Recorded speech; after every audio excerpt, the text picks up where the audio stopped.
28, my Amish wife asked about my first love on our wedding night. I lied. There's a taste I can't get rid of. 31 years and it's still there.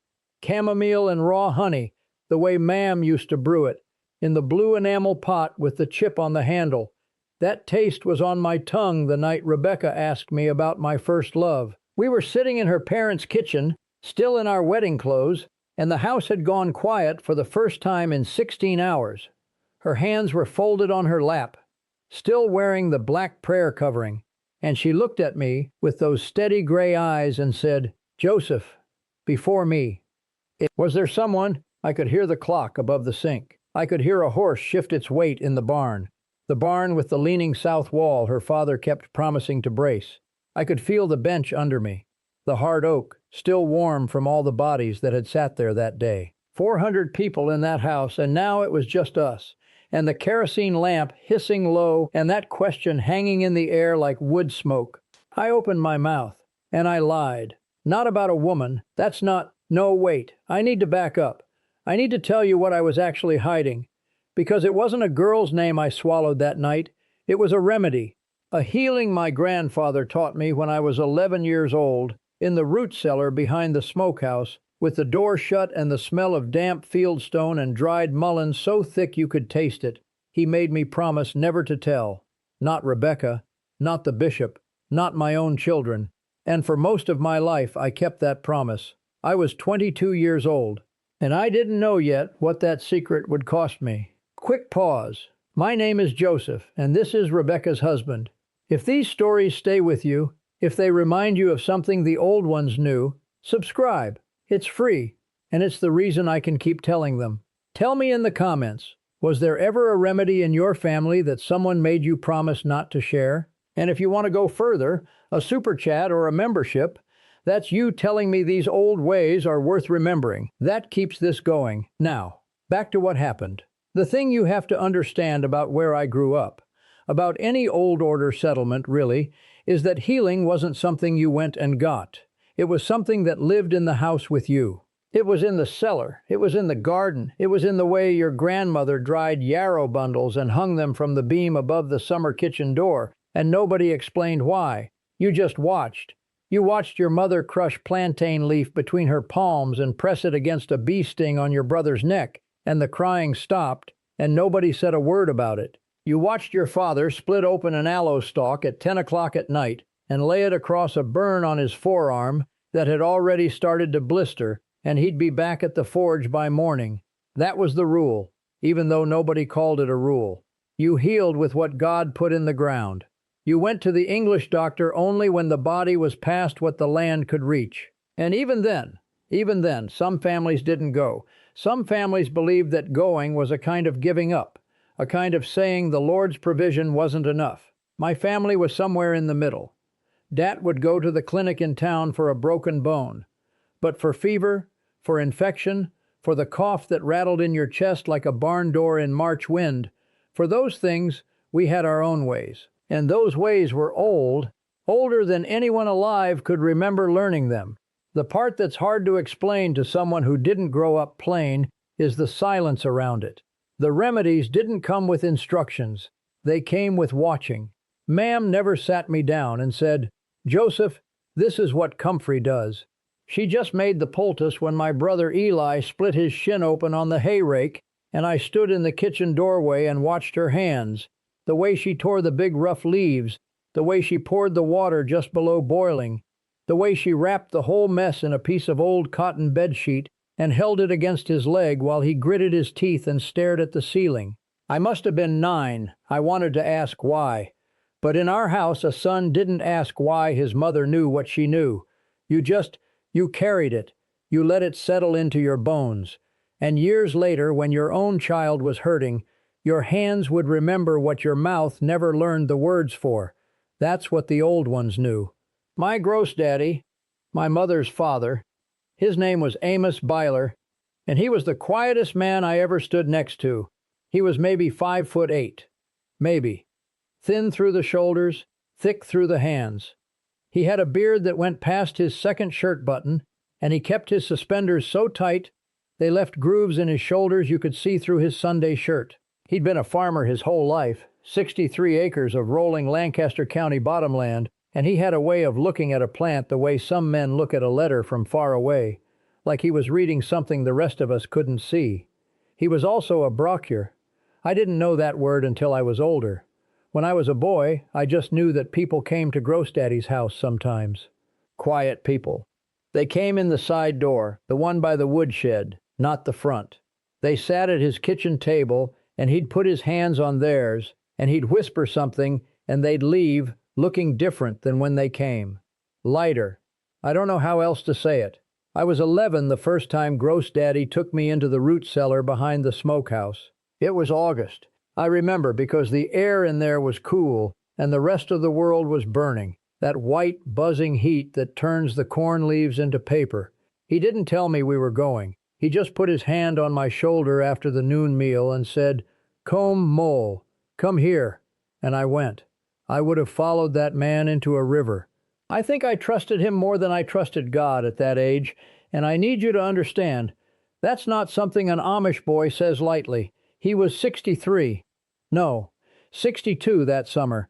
He turned 63 in October. Dad always told me to get that right. The cellar was dark.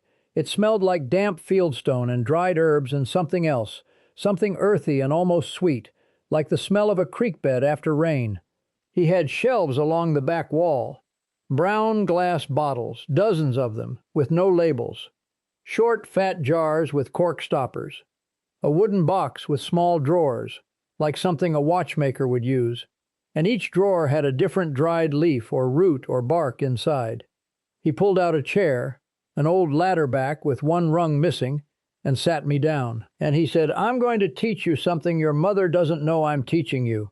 He said it in Dutch, low, like the walls were listening. What he taught me that afternoon wasn't one remedy. It was a way of seeing. He opened a drawer and held up a dried root, dark, almost black, twisted like a finger joint. Comfrey root. He told me it could knit a bone. Not set it, knit it. He said the old word for it was binewell, bonewell, and that his grandmother had used it on his own father's wrist when he was thrown from a wagon in 1919. He showed me dried mullein leaves, soft as the inside of a rabbit's ear, and told me you could steep them for a chest tea that would loosen a cough in 2 days. He opened a jar that was darker than the rest, and inside was a thick, greenish-black paste, a drawing salve he'd made from pine tar, beeswax, and something he wouldn't name. For when the body holds what it should let go, he said. He meant infection. He meant splinters gone deep. He meant the kind of wound that festers because a man is too proud to stop working. And then he told me the rule. Not an ordning rule, not a church rule, his rule. He said that what lived in this cellar was older than any bishop, older than any congregation, and it carried a weight that most people couldn't hold. He said that the English world would call it superstition. He said that some of our own people, good people, faithful people, would call it something worse. He said the bishop 2 districts over had once told a browker to stop his practice or face the meidung, the shunning, and that man stopped, and the people who needed him went back to suffering in silence. Gross Daddy got quiet after he told me that. He rubbed the callus on his right thumb, over and over. Then he looked at me and said, "You will not tell anyone what I show you. Not your brothers, not your dat, and when you marry," he paused, "not your wife. Not until you know she can carry it." I said yes. I said it the way an 11-year-old says yes to his grandfather, with my whole chest, without understanding a single thing it would cost me. The years between that afternoon and my wedding night are a blur of learning. Not all at once. Gross Daddy wasn't the kind of man who gave you everything in a season. He gave you one thing at a time, the way you plant one row at a time, and then he waited to see if you could tend it. By the time I was 14, I knew how to make a yarrow compress for a wound that wouldn't clot. By 16, I could brew a tea from dried elderflower and peppermint that could break a fever overnight. I watched it work on my brother Eli when the flu hit our house the winter of, I think it was '06. No, '07. The winter the pond froze so thick Dat drove the buggy across it on a dare from our neighbor Enos King. By 18, Gross-Daddy had shown me the drawing salve, the one with pine tar, and I'd used it on my own hand when a blackberry thorn went deep under the nail and the skin started going red. 2 applications, overnight. The thorn came to the surface like it wanted out. I pulled it free with Mam's tweezers before anyone else was awake. I didn't tell a soul. That's what the old ones knew, that the keeping was part of the cure. And then I met Rebecca. She was from a family in the next church district, the Yoders, over on Mill Creek Road, the farm with the white fence that leaned east, because her father said fixing it was vanity. She had a quietness to her that wasn't shyness. It was, I don't know what to call it, stillness, like a pond with no wind. The first time I drove her home from a singing, she didn't say a word for the first 2 miles, and I thought I'd done something wrong, and then she said, "The stars are different here than at my cousin's place in Ohio," and I thought, this woman sees things. I was 20, she was 19, and I carried a secret in my chest like a stone I couldn't put down. The wedding was in November, a Tuesday. 412 people in her parents' house. I know the number because her mother, Sarah, counted every plate. The service was 3 hours. The bishop spoke about Ruth and Boaz. We sat in the corner table, and Rebecca's hand was under the table, pressed against my knee, and I could feel her pulse through the fabric. After supper, after the singing, after the last buggy pulled away and the lanterns were blown out one by one, we were alone in her parents' kitchen. The house smelled like roast chicken and celery, and something sweet, maybe the lemon sponge pie her aunt had brought from 2 counties over. And Rebecca made chamomile tea. In Mam's old blue enamel pot, no, in her own mother's pot, the one with the chip. She poured 2 cups, she sat across from me, and she said it, Joseph, before me. Was there someone? She wasn't asking about a woman. I mean, she was, that's what the words said. But her eyes were asking something deeper. She was asking, is there a part of you I don't have? Is there something you're holding back? And the answer was yes, but not the kind of yes she meant. I looked at her. I looked at the steam curling off the tea. I looked at my own hands, flat on the table, and I thought about Gross-Daddy's cellar and the brown glass bottles and the smell of dried mullein and the promise I made when I was 11 years old. And I said, no, there was no one before you. It wasn't a lie about love. It was a lie about what I carried, and I told myself it was protection. I told myself Gross-Daddy had said to wait until I knew she could hold it. But the truth I didn't understand for years, was that I was afraid. I was afraid that if she saw that part of me, the part that whispered old prayers over a poultice, the part that believed a root could knit bone, she would look at me differently. That she would see me the way the bishop 2 districts over saw that Brocker, and I couldn't bear that, not from her, not on that night. So I lied, and the tea went cold between us, and we went to bed in her parents' house, the way all new Amish couples do, in the small upstairs room with the quilt her grandmother had stitched, the one with the log cabin pattern in dark blue and cream. And I lay there in the dark and listened to her breathe, and I thought, I will tell her tomorrow. I will tell her next week. I will tell her when the time is right. The time wasn't right for 11 years. Those 11 years, I don't want you to think they were unhappy. They weren't. Rebecca and I built a life the way you build a barn. 1 board, 1 beam, 1 prayer at a time. We had the farm by the second spring. 41 acres. Not big, but the soil was good, and the creek ran clean through the back pasture. We had our first son, Levi, 9 months and 6 days after the wedding. Then came Anna. Then came Samuel. The house was full of noise and milk and mud, and I was content. I think I was content, but there was a room inside me that stayed locked, and inside that room were Gross-Daddy's brown glass bottles and the smell of pine tar and the whisper of old Deitch prayers I could still hear if I got quiet enough. I kept the remedies alive in secret. That's the part I'm not proud of. When Levi got the croup at 14 months, that bark seal cough that sounds like a dog in a well, I waited until Rebecca fell asleep, and I went to the kitchen and I brewed a tea from dried mullein and a half spoon of raw honey and 3 drops of lobelia tincture that I kept in a bottle behind the vinegar jug where nobody would look. I held my son against my chest and spooned it into his mouth, one slow spoon at a time, and by morning the cough had loosened and Rebecca said, "The steam from the kettle must have helped," and I nodded, and I hated myself a little, that quiet, small kind of hate that doesn't shout. It just sits in your stomach like a cold stone. When Anna fell off the porch railing and landed on her wrist, she was 4, maybe 5, I told Rebecca it was just a sprain, and it was. But that night, after the children were asleep, I made a comfrey poultice the way Gross Daddy showed me. I wrapped it around her little wrist with a piece of cotton while she slept, and I sat beside her bed on the floor, and I whispered the old words, "Bien well, mach die Knoche hell, bone well, make the bones bright." I don't know if the words did anything. I don't know if the comfrey did anything that rest and time wouldn't have done on their own. But I know that by the third morning she was using that hand to pick up her fork, and I told myself, this is enough. This is how I carry it, alone, in the dark, the way Gross Daddy did before me.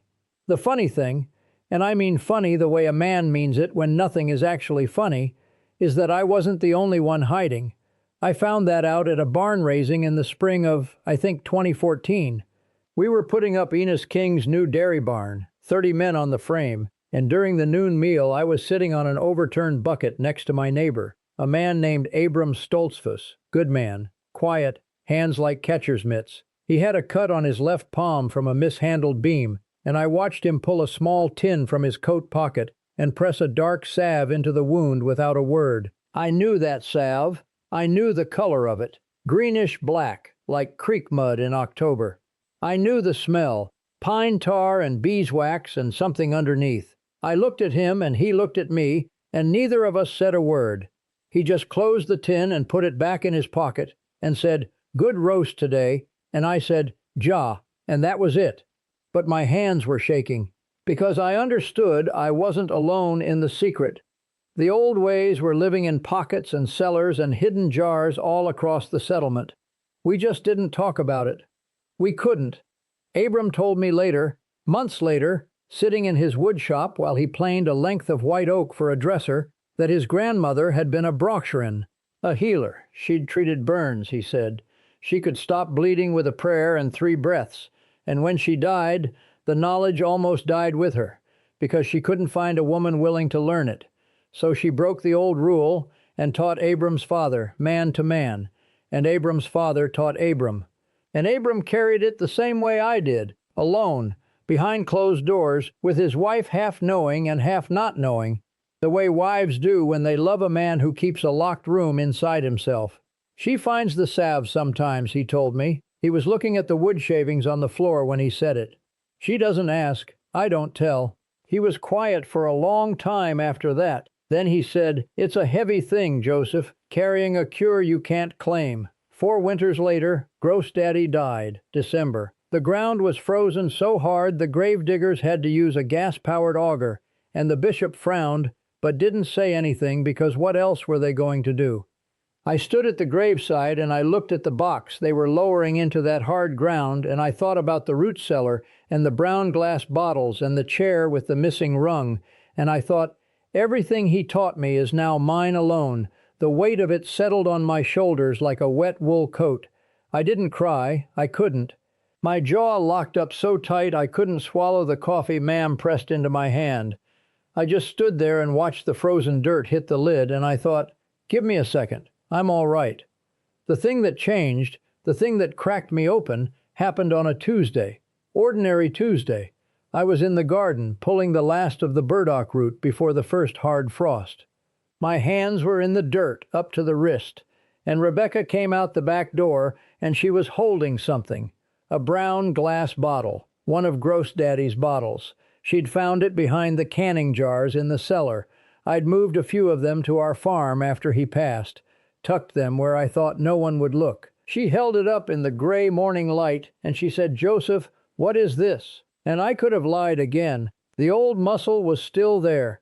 11 years of lying had made it strong and smooth, the way a river stone gets smooth, not because it wants to, but because the water won't stop. But something in me, I don't know what to call it, something that was tired, something that had been standing at a fence post since I was 22 years old.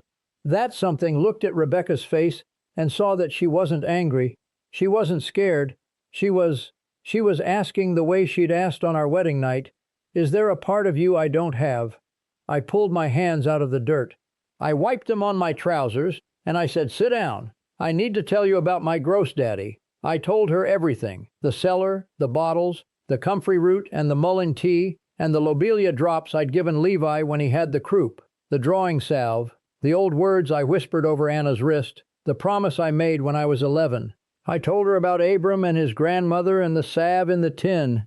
I told her about the bishop 2 districts over and the browker who stopped. I told her I'd been afraid she'd see me as something strange, something outside the ordnung, something that didn't belong in the life we'd built together. She was quiet for a long time.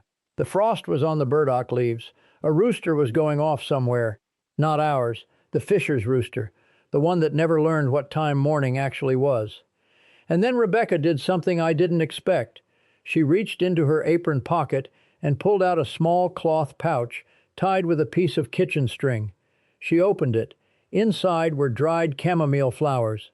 And she said, "My grandmother gave me these the week before our wedding. She told me to keep them close.